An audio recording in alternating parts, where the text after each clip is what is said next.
Hello everyone, my name is Neil and welcome to our exam exercise walkthrough from esl-lounge.com. Today we're working through B2 First Multiple Choice Reading Comprehension, exercise number FCE101. Let's start with number 1. Why is time such a difficult concept to understand? The options are: it's always changing, it's always moving, it's been misunderstood since prehistory, it's not tangible. The correct answer is it's not tangible. The text states, we cannot see it, we cannot touch it, we cannot hear it. This indicates that time is not tangible, making it a difficult concept to grasp. Now let's look at question 2. How were early humans able to begin measuring time? The options are: by counting the objects in the sky, by working both at night and during the day, the movements of objects they saw every day, by following the sun to the west.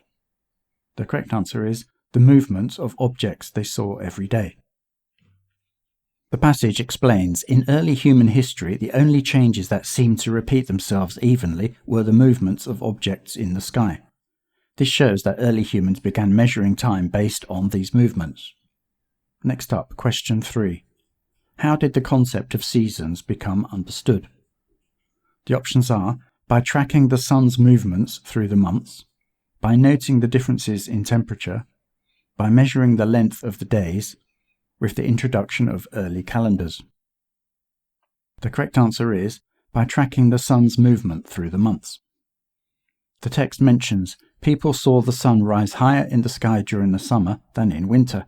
They counted the days that passed from the sun's highest position until it returned to that position.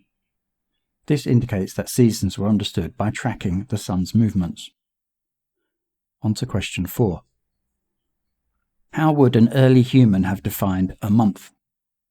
The options are: the number of days between a full moon and a new moon, the number of days from one phase of the moon's cycle and then back to the same point again, the number of days for the sun and moon to be seen together, the number of days between eclipses of the moon.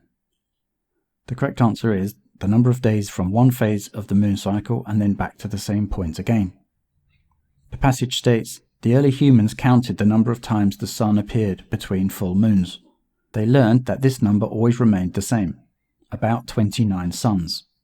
This showed that a month was defined by the moon's cycle. Next, question 5.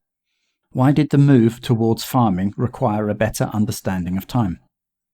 The options are: so that crops were grown at the right time of the year, because looking after animals required it, because they needed to have traditional celebrations at the same time every year, because they wanted to know when animals would give birth. The correct answer is so that crops were grown at the right time of the year. The text states, as farmers, however, they had to plant crops in time to harvest them before winter. They had to know when the seasons would change. This indicates that understanding time was crucial for successful farming. And now finally, question 6.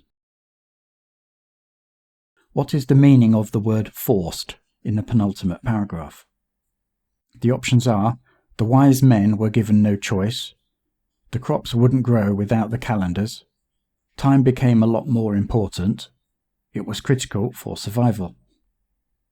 The correct answer is it was critical for survival. The passage states, so they were forced to develop calendars.